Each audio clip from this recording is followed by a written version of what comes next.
Olá, amados e amadas. Que bom novamente podermos nos reencontrar para este nosso momento de reflexão e oração.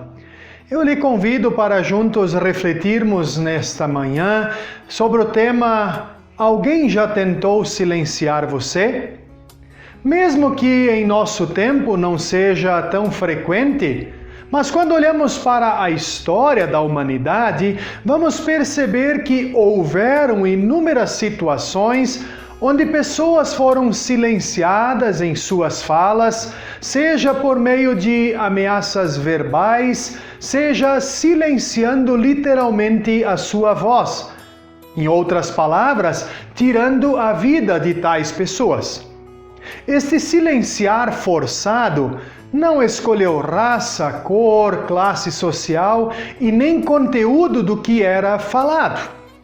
Quando olhamos para o contexto bíblico e para a história da igreja, vamos encontrar inúmeras situações e exemplos.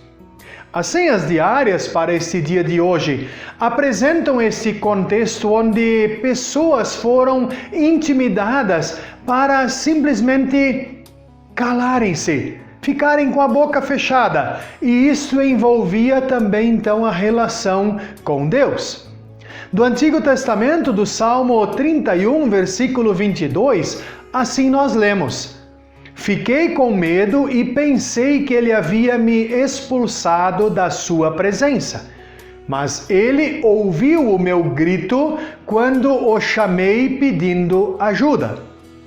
Do Novo Testamento, do Evangelho de Marcos, capítulo 10, versículos 46 a 48 e também parte do versículo 49, nós assim lemos: Um cego chamado Bartimeu, filho de Timeu, estava sentado na beira do caminho pedindo esmola.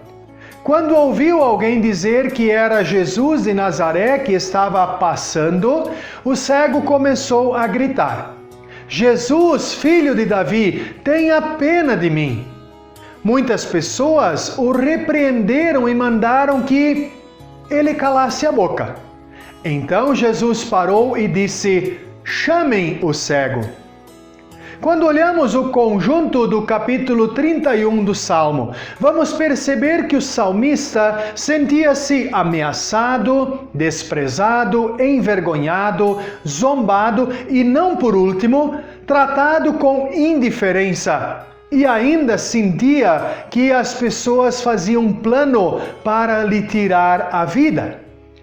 Contudo, em todo o Salmo, se nós olharmos todo o conjunto, está expressa nas palavras do salmista a sua confiança e esperança no cuidado do Senhor para com ele, apesar de todo o desprezo e ameaças que ele estava sofrendo.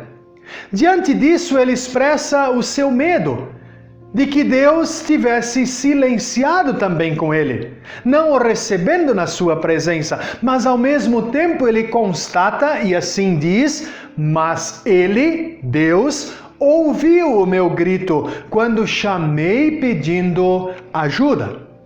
Quando olhamos para o texto do Novo Testamento das Senhas, que relata a história do cego Bartimeu, quando houve a notícia de que era Jesus de Nazaré que estava próximo ali, passando por ali, ele não contou até 13 e começou a gritar. Podemos imaginar? Ele começa a gritar, pedindo pela misericórdia de Jesus para com ele.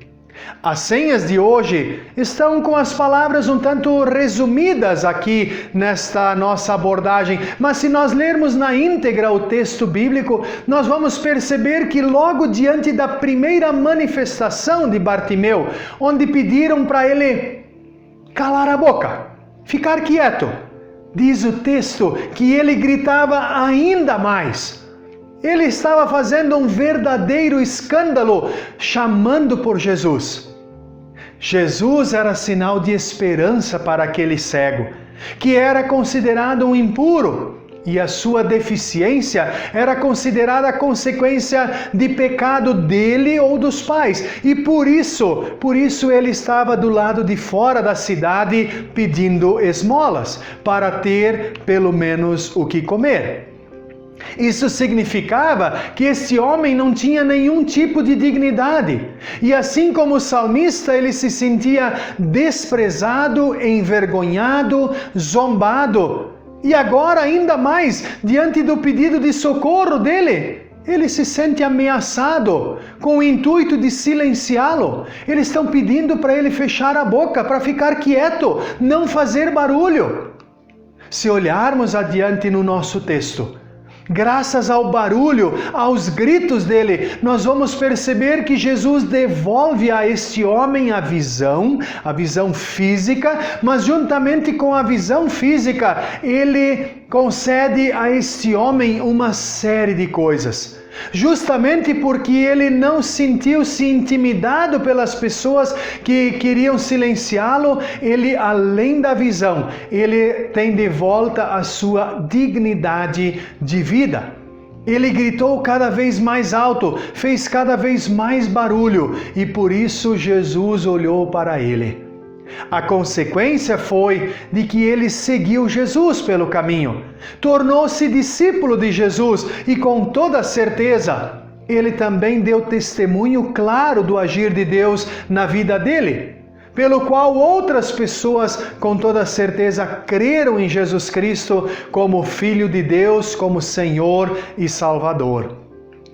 Como falei no início, na história do povo de Deus, sejam nos relatos bíblicos ou posteriores, muitos cristãos foram intimidados e silenciados porque não se calaram de testemunhar a sua fé e confiança no Trino Deus. Muitos literalmente acabaram sendo silenciados, tendo a sua vida tirada. E eu quero aqui partilhar com vocês um pequeno exemplo que traz esta situação. Um pastor e escritor sul-coreano conta em um dos seus livros um episódio dramático ocorrido com uma família pastoral na cidade de Incheon, na Coreia.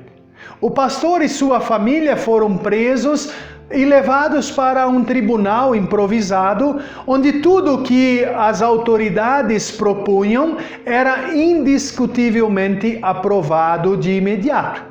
Diante do tribunal, o pastor e a sua família foram questionados a respeito de sua fé e foram convidados a abandonar a sua fé, assim como deveriam silenciar diante do testemunho da sua fé.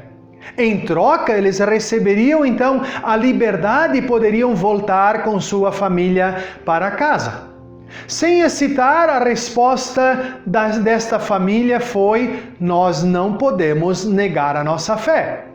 Os opressores tentaram então novamente dizer para eles que a liberdade deles estava em jogo e que estava então, se eles renunciassem à sua fé, receberiam a sua liberdade.